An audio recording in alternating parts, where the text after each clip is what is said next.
What's happening, Hardscapers? This is episode 179 of the How to Hardscape podcast, where we talk about how you can start and grow your hardscaping business.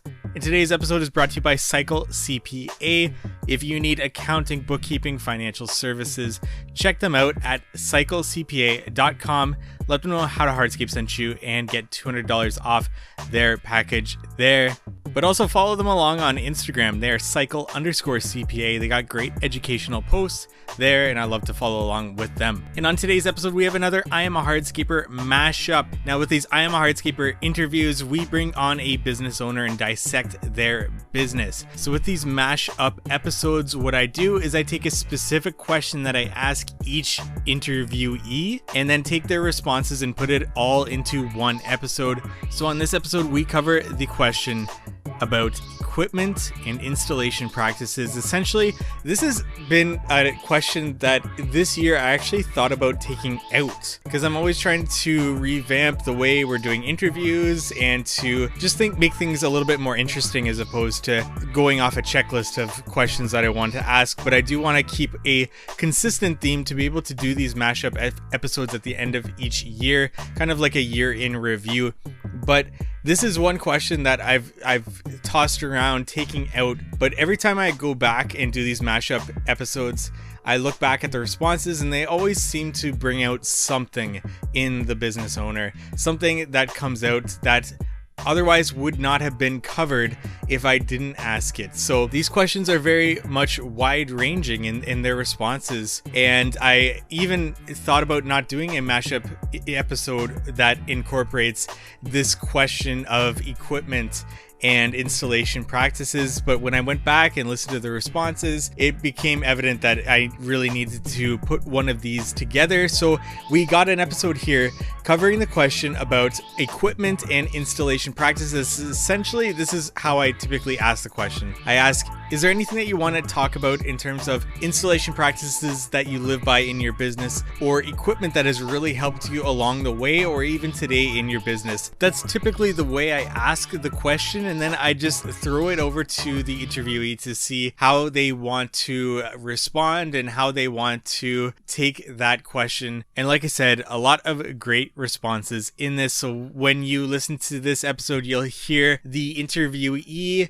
introduce themselves, their business, and then hop right into answering this question here. So without further ado, let's get into today's episode. I'm Cruz Loan. I own basically two businesses, Chicago Brick Paving and Chicago Outdoor Designs.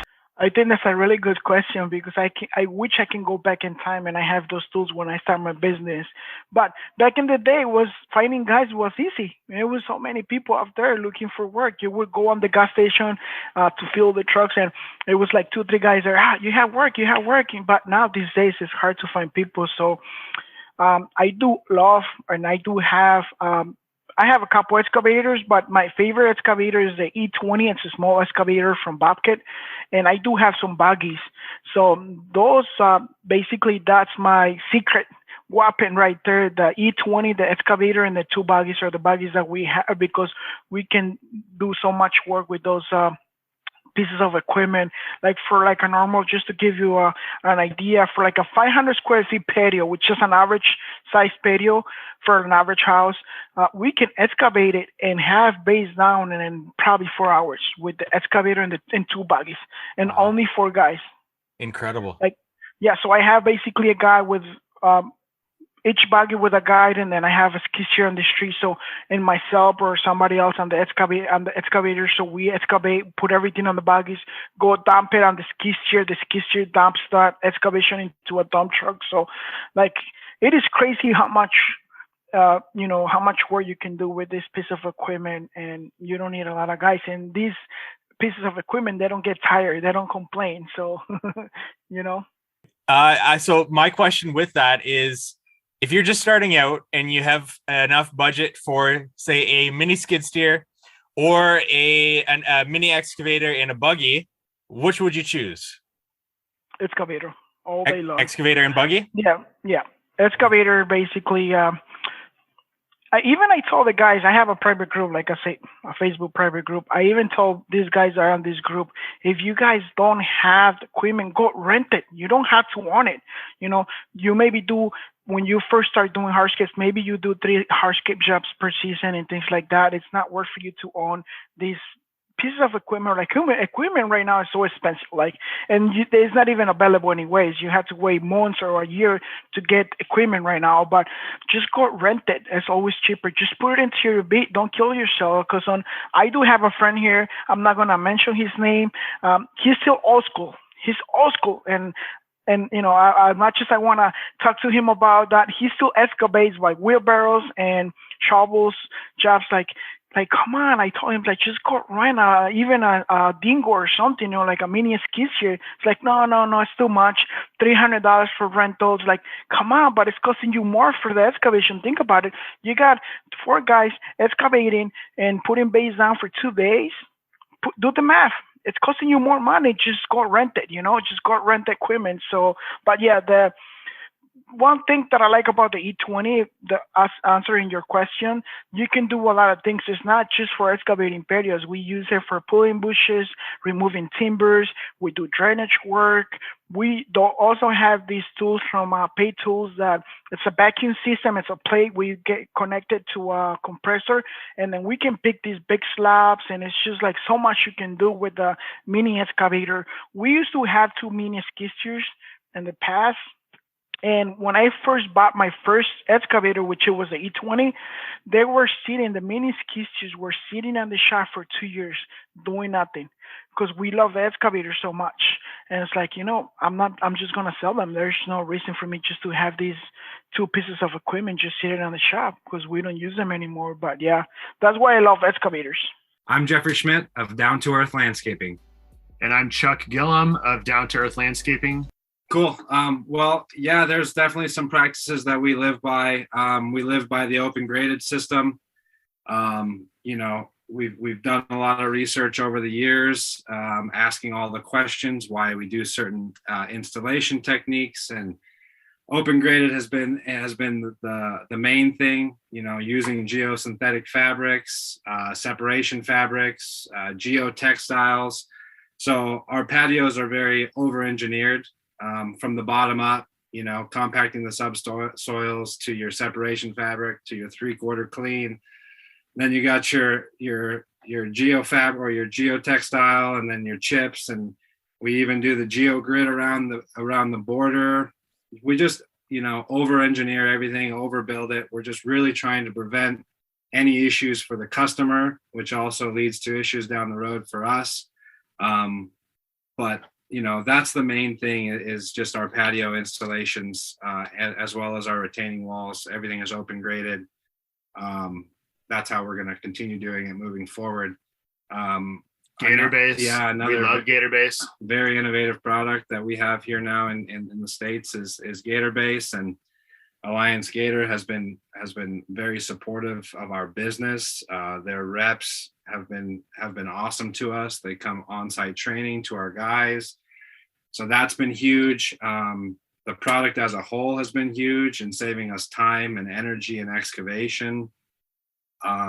We're able to walk all over our patio before it's even built. So it gets screeded, and then we put our Gator Base down, and it's fair game for anybody to walk on. Your screed never gets messed up.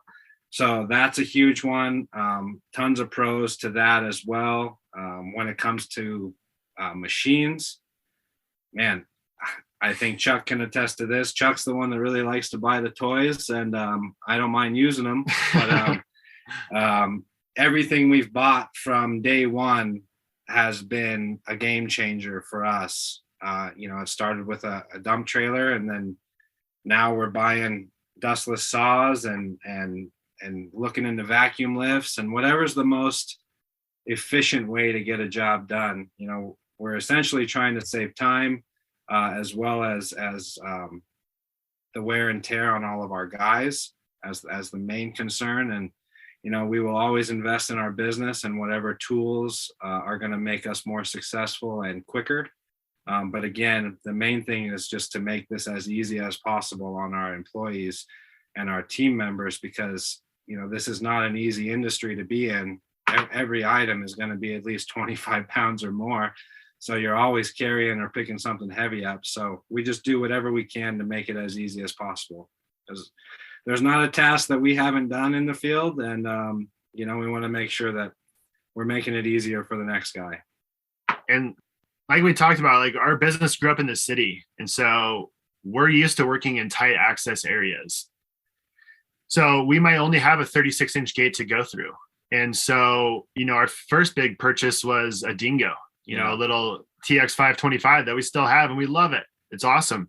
Yeah, that's probably made us the most money more than anything else in the business. Yeah, and that's allowed us to get in and out of those gates without using wheelbarrows. And so, that was huge. Getting into mud buggies, again, getting into tight access areas, but also eliminating the use of wheelbarrows, the mini excavator to, hopefully eliminate shovels. Yeah. We got a new switch and go truck last year, which, again, we're still trying to learn how to use and be more efficient with, but that's going to completely change the game for us. Once we get more bodies, we're trying to get to a streamlined process where we only have one crew and one truck on a job. And so with these trucks, that's really going to allow us to do that because, again, parking is something that we run into all the time. We don't have all the space in the world like some folks where they can back their hardscape trailer up right to where they're working. We park and stage all of our stuff on the street and have to get through gates oftentimes. So for us, machinery is key in sustaining this business and sustaining employees. Totally. Yeah, it's interesting to hear that because I'm in this exact same situation. If we can even get a machine into the backyard sometimes, which is rough, extremely rough. And then you see a lot of guys on Instagram with these wide open backyards and they're able to get all this machinery in the backyard. And I think I'm in the wrong location for my business when I see that happening. But it's interesting to hear somebody else's perspective because we actually rarely hear that on this podcast, these tight access situations and what you do in those situations, right? And parking is huge too.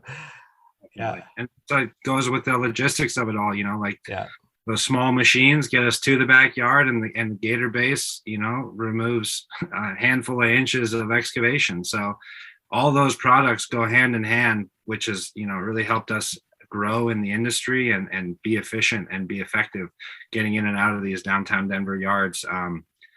We're literally walking or working through alleys, the trucks are parked in the alley and then the dump truck comes through and we got to make a loop around, That's how it is.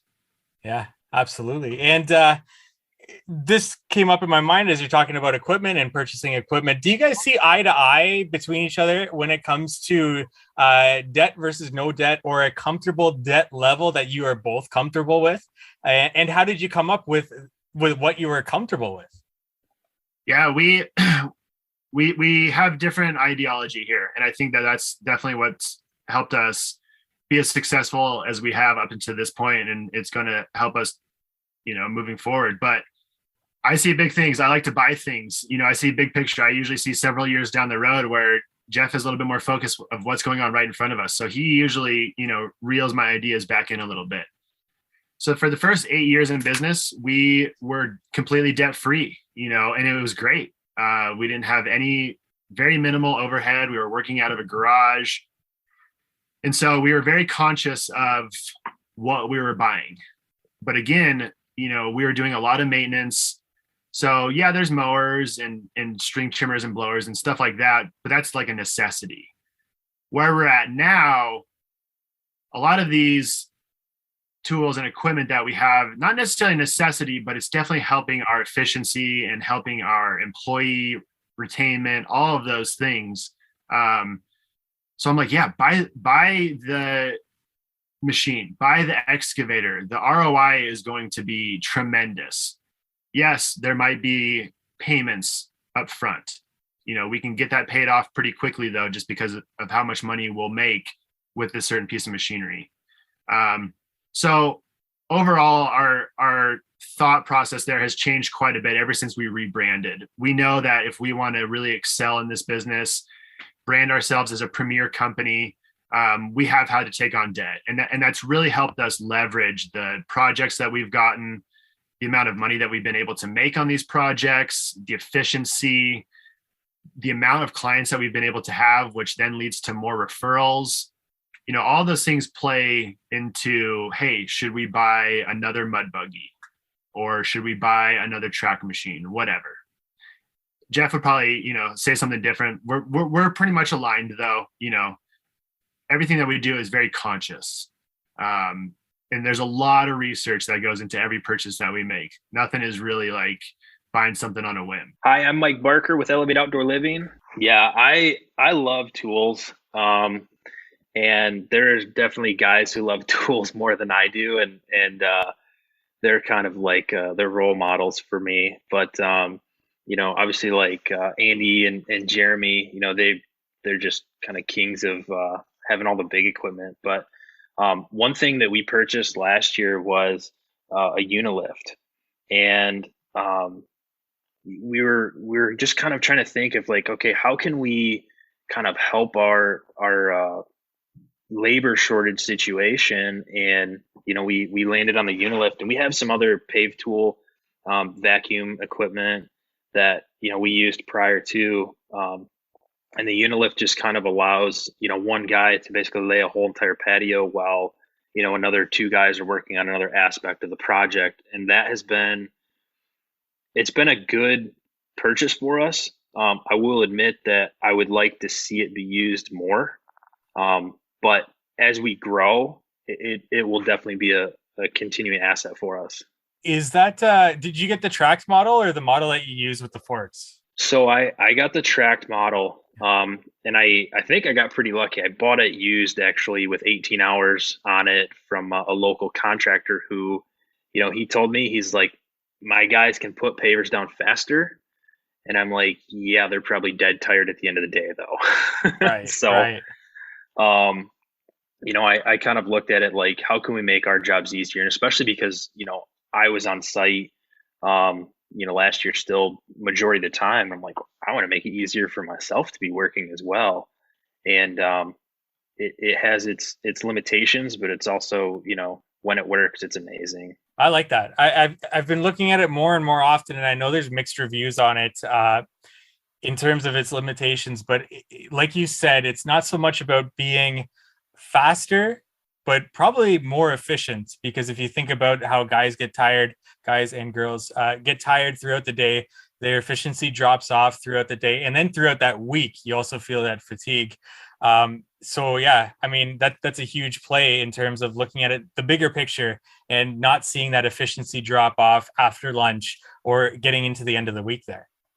I will say if you're considering buying, a Unilift or, the pave tool version, I think the biggest thing that we've had to figure out is staging a material and just making sure that material can be grabbed and swung over without moving the machine too much. And, one person that comes immediately to mind that has it dialed in is Morales Masonry Landscaping over in, I think they're in New York. And I talked to him at H&A, and he has these rubber tire dollies or rubber tire pallet jacks that he can move pallets around on the patio. And I thought that was completely genius.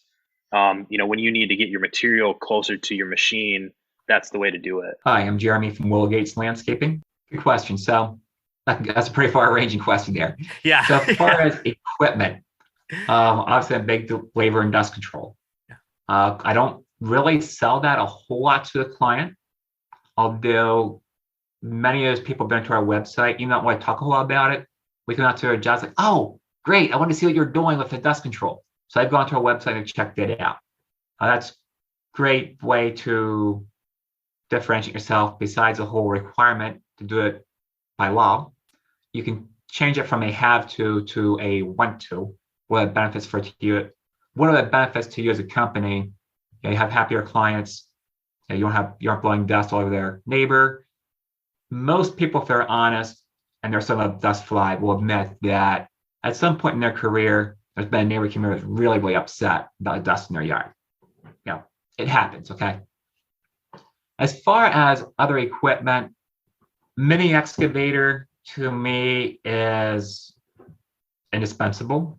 I can do a project without a skid steer. It's a little hard to do a project without the excavator. It's so much more efficient for digging, just everything. We used to rent for a number of years because it could not beat my rental guy's price. He was really, really cheap. And we would get the machine out, do excavation, send it back. Now we own a machine that stays on a job site pretty long through the process, and we use it for putting in base. We use it for setting big steps. We have seen a trend over the years towards big slab steps. If it weighs 700 pounds, you're not setting it by yourself. And some people try using skid steer forks. We were one of them, okay? And you end up chipping it. An excavator makes things so much easier. And the third thing I'd say for as equipment would be a good laser. Now, this is, sometimes there's tools where, in my opinion, they're not that great. It's a cool tool to have, so everybody buys it. So let's take, for example, zip level, smart level, U level, all different types of altimeters. They're a great tool for estimating, okay? Love it for that. I have one just for that purpose. It stays in my truck. It never shows up on the job site. It has two weaknesses. One, it can't do slopes. And two, you've got that core to deal with. So everybody says, well, we want to work off of 0. Well, so do I. But we have adjustable grade rods, so we're always working off of 0. When I go out to a job site for an initial consultation, I measure up that site, get all the elevations I'm going to need, and I'll set a benchmark. All the elevations are set off a certain benchmark. Typically, that's a door sill. And I'll do an elevation plan. So when my crew rolls onto the job site, there's no simple laser and figuring out elevations. It's all there in black and white on a printout that they have in their job packet. And it's also in the Google Drive folder we have for that project. So if they lost the papers, left the clipboard out in the rain, just open their phone, go into the folder, and they can see all the documents right there.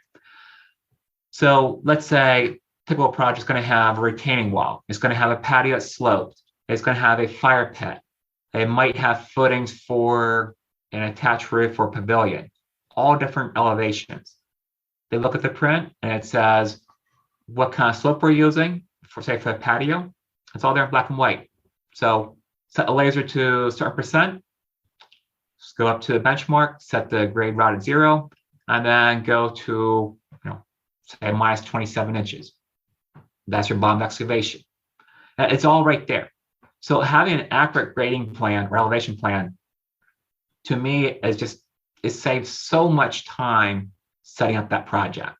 And at any point, for doing excavation, for doing the base, setting your screed guides for the bedding layer, that's all there in black and white. So there's no, oh man, I need to figure out the slope here.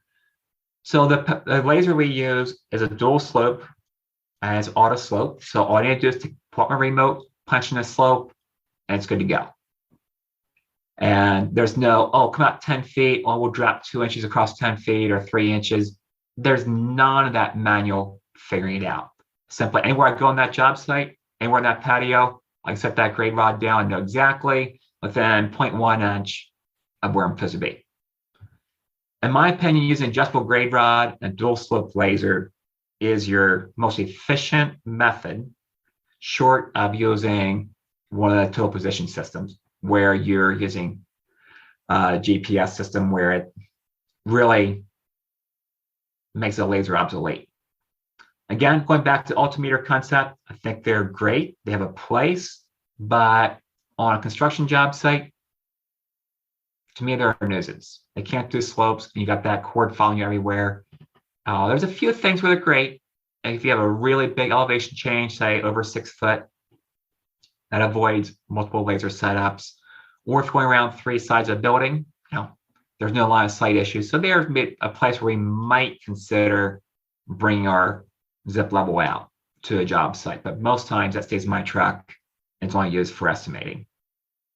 So it's kind of 3 things I look at for equipment would be dust collection, using an excavator, and having a good laser and elevation plan. Moving on to installation, very much a fan of doing clean stone base, clear stone, hybrid, all different names for the same thing, basically.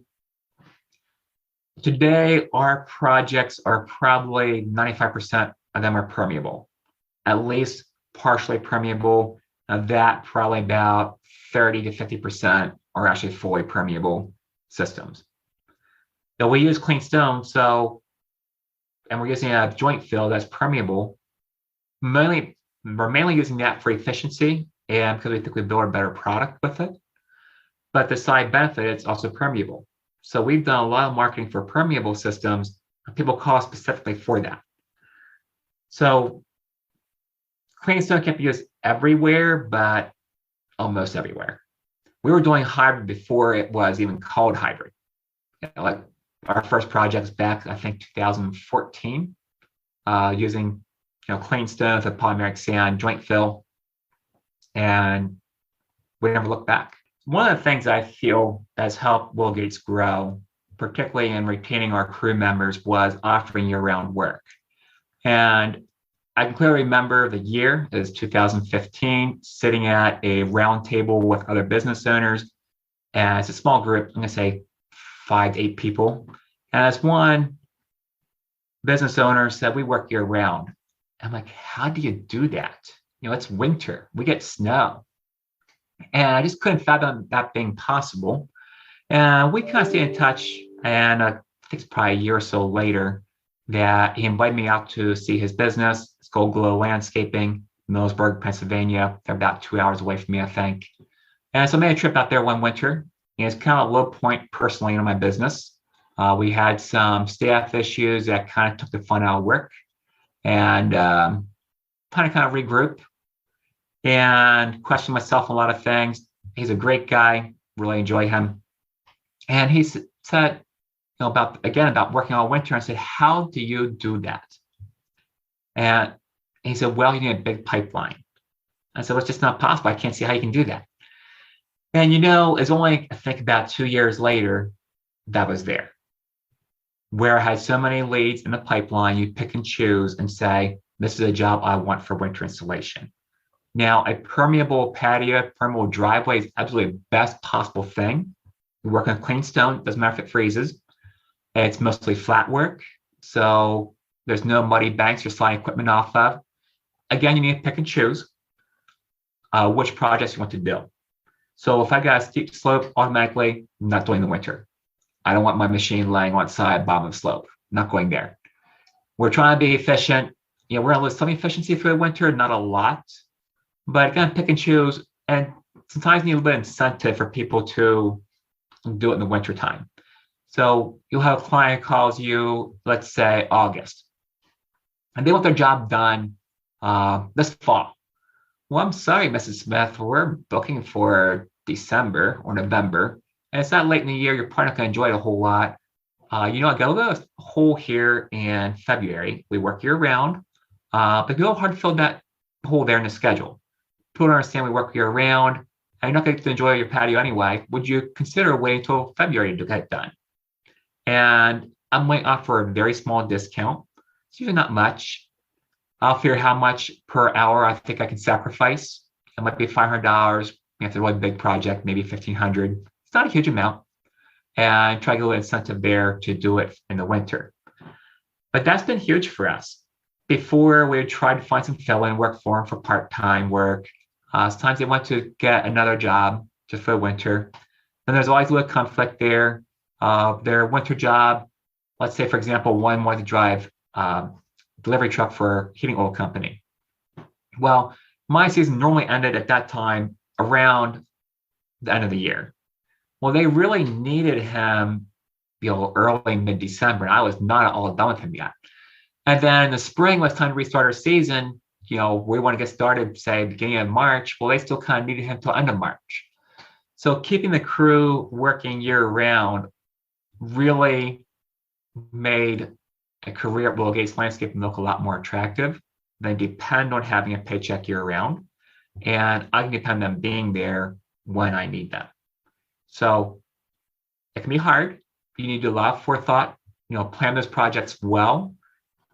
There are jobs, again, that certainly don't work for winter installation, that you really need to wait until spring. But having a bunch of projects to pick from and knowing the process to build in wintertime. So we have concrete blankets. We'll try to plan our excavation so we can dig out, compact a subgrade, and bring our geotextile on the same day, hopefully get a little bit of stone in. But for example, if we have a project where the existing site is bare dirt, we got a hard freeze, we'll take blankets out there, cover the job site, and let fall out, just so we can dig easier. Plan a little bit ahead will make it a lot easier. But it's well worth the effort. I just want to take a break from today's episode to talk about our sponsor, Cycle CPA. You may have a CRM or project management software in place, but what data are you using to ensure your estimating is accurate? Having a proper accounting setup and accurate bookkeeping done is key to understanding overhead expenses and other costs that must be recouped in your estimates. Cycle CPA is a remote bookkeeping and CFO firm that helps to connect the dots from the financial reports to the hardscape and landscape data needed in order to reach high profits. They provide landscape and hardscape industry benchmarking, job costing, financials by service line, advisory meetings, and much more. Cycle CPA's team of accountants are specialized within the hardscape and landscape industry, and you can visit them at cyclecpa.com, and for $200 off, mention the How to Hardscape podcast. Now back to our episode. Hi, I'm E.T. Leger from Montreal, Quebec. I am the owner and operator of Leger Landscapes. Yeah, well, we've actually really loved using roller compactors since they kind of started coming out. I know Weber has one. We have a Weber one. We have a couple from Mikasa. We like the Mikasa ones because they're kind of compact and they're small, easy to move around. They are really heavy, right? So we have roller compactors that we love to use. I probably broke like one paver last year, and consider all the jobs that we've done, like really it doesn't scuff the pavers and break them. It's also fast. You can roll a paver driveway super quick with as much consolidation as if you plate tapping it. So we can really go back and forth really quick because it's a roller, you can variable speed it yourself, right? And so we've really been using roller compactors a lot, as like every truck has at least one in there, and it's really a bit efficient with our for the work we do. So usually we'll jumping jack the base, big plate it, grade it, then we'll put down then we'll paris back down and roll it. And so, and also for whether it's just a lift and relay or if it's only a polymer sand replacement, the roller compactor has really been our key to making sure pavers don't get scratched, and people appreciate that we're not damaging the property. We like to use a lot of tools from Great North Tools. I think they're out in Mississauga. They're a really good vendor. They use a lot of they carry a lot of the stuff. I guess in the States, Pave Tool. Pave Tool, thank you. Yeah, Pave Tool. And basically the Canadian version of that, right? And a lot of the Howler sledges, Howler equipments. The guys love the Howler, the Simplex 80 sledge. They each have like names, like there's names associated with these hammers because we use them so often. You know, one was called Bernie, you know, and I don't remember what the other one's called, but you know, we all have like different. Every truck has like their own name, and like if I say go get Bernie, like you know, like that's some serious thing to do, and it's really, we love those tools, and we've used MQuip for vacuums. They're out in Ontario too, Mississauga as well, or around there. MQuip, really cool. The backpack, 2-man backpack lifters for like larger slabs. Really love those as well. Another thing we've done a lot of is we don't necessarily do like new project as much, but using Gator Base from Alliance has been really cool because, you know, it enables us to do small, you know, additions. Like if the client has a patio, they want to extend it, we can extend it really quickly without having to bring in big equipment. And one last one is we install these custom cranes in all of our trucks with battery powered, like basically not hydraulic, winch, electric winches to lift up our roller compactors and tools into the trucks. So we work with flatbed. Our standard trucks are 550 with a 12-foot bed. We install a couple Husky toolboxes on the side, or the, you know, Weatherman boxes that you just put all the tools in, seal them out of the rain. We have big toolbox for all the tools, but then when it comes to rollers, we have like a winch that'll come out with a crane and then just pick up the rollers, put them back in. And it's really been a game changer for the guys because, you know, they are heavy, and especially when you're pick up to like a flatbed height, it's past your optimal reach for two guys anyways. So it's been really cool to use those winches, and we got them welded in all of our trucks, and the guys love them. I think it's a cool retention tool too, because we're always using the top of the line tools. We're not trying to, I don't have any patience for broken tools, and we really try to keep our guys happy with the best stuff on the market. And we're always learning. We love going to trade shows and conventions, learning about stuff. And I will not shy away from spending big money on tools if it makes the guys effective and if they are happy with the results. Hi, I'm Greg Burnett, 38 years old from Vineland, Ontario. I'm the president of Niagara Outdoor Landscaping. Yeah, I think in the last few years, kind of the paver backs have helped, right? Like whether it's kind of one guy's using there, the T handle, or it's hooked up to a mini X. If you're doing a driveway and can swing it around, like, yeah, we got to work smarter, not harder, right? So that stuff's been great. We just purchased one of those kind of Weber compactors with the roller wheels for consolidating the sand, and we had a few pavers break and past bigger slabs, so it's helped with that. Having the right equipment for the job, those compact equipment to get in those tight spots. We got a number of MT 55s, Mini X, skid steer, right? So, hey, I'm Nick from NRX Landscaping. And I'm Rocco from NRX Landscaping. Installation practices. We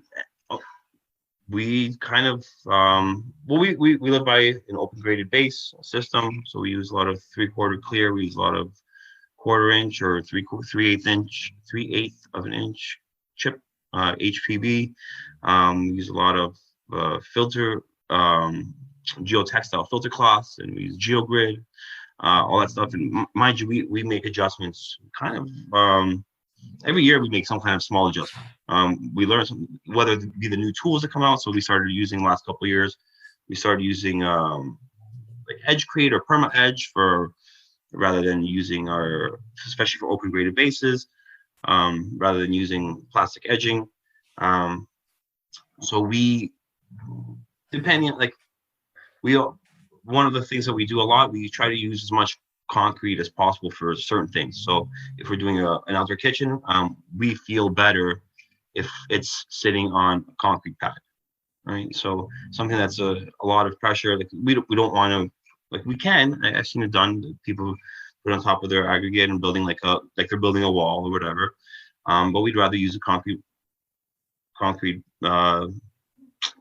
pad, and then use a mortar layer for the first layer, and then build our way up with our glues and our adhesives. We do quite a bit of flagstone as well. So we use it's actually called Spec Mix. It's a Type S mortar, and it's we kind of live by it now. We have so we use that kind of with our pool copings, our flagstone installations. So lately we've been doing a lot of radius cuts. So like we do a lot of circles in our designs. If you look through our projects, you'll probably see kind of half of them have a circle of some kind in there. So actually one of the things that we used to do was we used to put a spike in the middle, measure a string line, and kind of use that spike as a radius point, and then we would hope that this string would end up in the same way where it is, like like a protractor. Mm-hmm. And we thought, what's a better way of doing this? So now instead of a string line, we use like a 1-inch PVC pipe, put a hole through it, and then we put that hole into the spike. So that way it's very solid, rather than a string where you're kind of just holding on to one point. It's very in there. It's not going to move. You're going to end up in the same exact spot. So our circles just have got a lot better with little kind of things like that. We always miter our corners now. Like these are the kind of things that we're just last few years. No corner goes unmitered. And if it's a very, very, very small little piece of the very end corner, we're actually going to score it with like a 1/4 inch cut, and then fill that with sand so it keeps the stone together tighter and it won't fall apart. Tools that we need on site that we live by. We honestly, we can never get enough string line. String line and measuring tapes. String line, measuring tapes, and trowels. We love our trowels. We always use trowels. We always have a trowel. Every employee will have it, especially every employee kind of laying pavers. If I see a little imperfection anywhere, I want the trowel in the person's hand, kind of smoothing things out as you go. Any kind of, when you take out the rails after screeding, I want to make sure those are nice and compact. Use a trowel, pack it in. those little tools make a huge difference. Chalk, I love chalk. Yeah. Anything to mark. It's so often that we just grab a nail next to you, you know? So Yeah. mark. Oh, it's funny. We bought like a 40, like a 200 count soapstone container, and it's a box. It's like a 30-pound box of soapstone chalk, and I don't know where any of them are. I'm pretty sure I have it. In terms of the bigger equipment, we love our clamps. We do quite a bit of armor stone and some like big natural stone steps. We don't like to, for especially any kind of walk, like any like coming out of the sliding door. We like to use nice big natural stone pieces, solid stones. What better way to lift those up than get a clamp, rather than strap like we used to just strap the steps on both sides, drop it in and kind of pry it up and take the straps off. Clamps make life a lot easier with those big rock scissors clamps. Even better yet, if you can get those vacuum lifts, those things are phenomenal. But yeah, I guess those clamps are a little bit more affordable for I guess the average beginner landscaper. And I guess before the clamp you needed some big machinery, so you need to get yourself an excavator, or at least for anybody starting out. I think the two main pieces of equipment that I would get right off the bat would be like a very powerful stand behind track skid steer. So something like an MT100, or I know Kubota's coming out with a new 1,000-pound mini skid steer. Ditch Witch has some really powerful ones, the SK1000s. They even have a 3000, I think, that can lift up a full skid, which is phenomenal. You can get something like that that's very compact, that you can get in and out of a backyard, because you'll find that a lot of your, especially in like subdivisions that we have in the GTA, the access to the backyards aren't substantial. So if you can get yourself a machine that will make your life easier and then also maneuverable, so you can get into a backyard, I think I'd go ahead with that. And then if once you get your business growing a little bit more, dump trailers, dump trucks, something that will pick up full skids right off the dump trucks, save yourself some money on delivery costs. Something with forks. So yeah, we have a skid steer with a big bucket and the forks. So we move our skids around with that and get into our backyards with we have an MT100. Sorry, 100. Yeah. I would say that's my favorite machine. It's so versatile the way it works. It's so powerful. You can change the bucket, change the forks, and it's small. It fits everywhere. I would say like my favorite is the MT100. Yeah, for sure. Yeah, I think it definitely gets the most use. Yeah, the most hours, easy. Hi, my name is Landon. I own Planet Green Landscapes with my partner Tom. I don't know if there's anything that we do that's unique to what others do that I could really say, this is silver bullet or anything for us. A few things, I mean, especially with labor shortages, if there's any piece of equipment we can buy that makes our guys' lives easier, or, a hardscaping crew that bills out at, $3,500, $4,500 a day. If you can buy a vacuum lifter for $4,000, that saves you one day on one crew, like it's paid for itself. That's taken me time to like understand just how quickly equipment can pay for itself. And it makes guys' lives more enjoyable. It makes you look, better prepared and to the client. So I would say equipment in general, just investing in equipment in general. The vacuum lifters, those guys at MQuip have a bunch of awesome units, great guys. We love dealing with them. I would say, everything else, like I said, is pretty run of the mill. Skid steers, excavators, all that. Installation techniques, again, I don't think we're doing anything, groundbreaking. That's a terrible pun. Probably cut that out. No, I don't think we're doing anything, way different than anybody else. But one thing we started doing was we started pouring rebar reinforced concrete under all our steps and walls. So I'm not talking full frost protected footings, but instead of just having granular base, whether it's open base or compacted, 3/4, we just started pouring 6-inch concrete like I said, reinforced with rebar under all our steps, all our walls, probably 7 years ago. And it's not some huge tip or anything else. It's just something like we just have had zero movement on that stuff. And when we do, masonry walls, anything that has mortar that can't crack, that's obviously all going to be frost protected and 4 feet deep or heavily insulated. But just those precast walls, freestanding knee walls, steps, everything else, that's one thing that's worked very well for us. And then sub trades, we have a lot of our own, employees, but we work with some really key subs. Genesis Woodworks is one of our, I would say, biggest. No, they're definitely the biggest sub we use. We do a ton of work with them, and they're so good at what they do, and it allows us to train guys to be really good at what we do.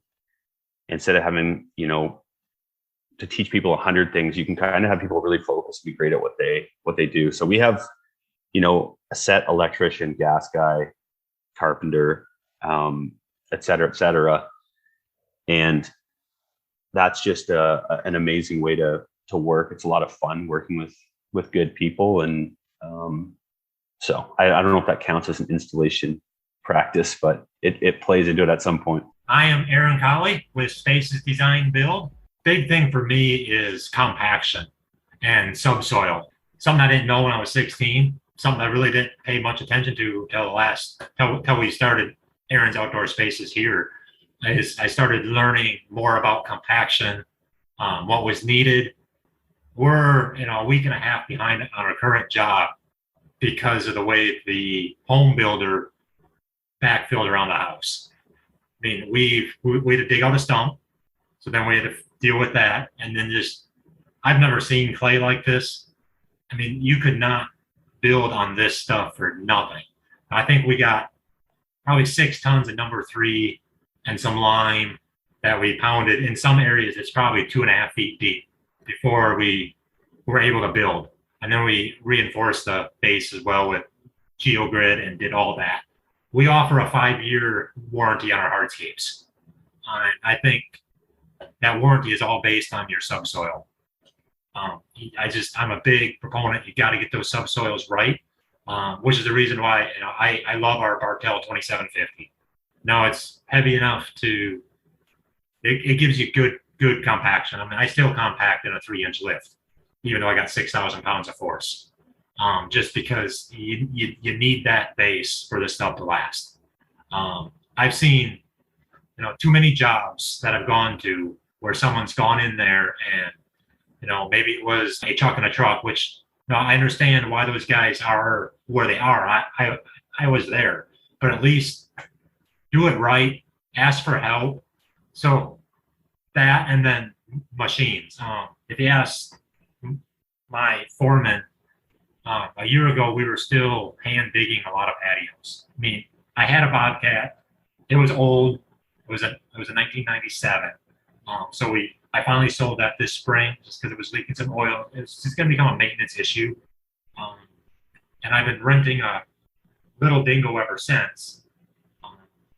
So just using machines. I mean, we can.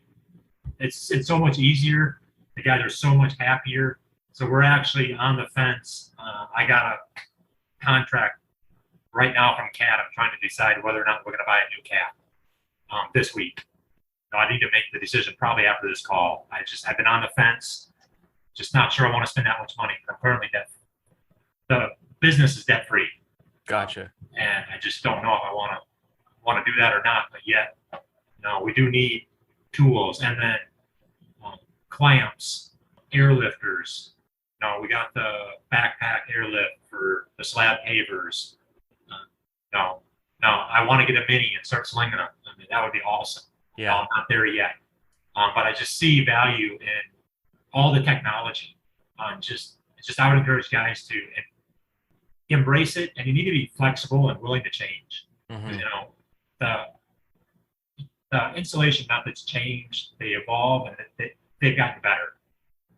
We used to use all crush and run and sand. Now it's, most applications we're using open grade, which we use most of the time, except for on this job because of some drainage issues. But I'm actually using crush and run at number 8, but kind of a little bit different. but there's many reasons for that. But yeah, so I think just being able to evolve and embrace these new technologies and take care of your team. I probably don't need that machine, but at the same time, you're digging a patio, you're AC.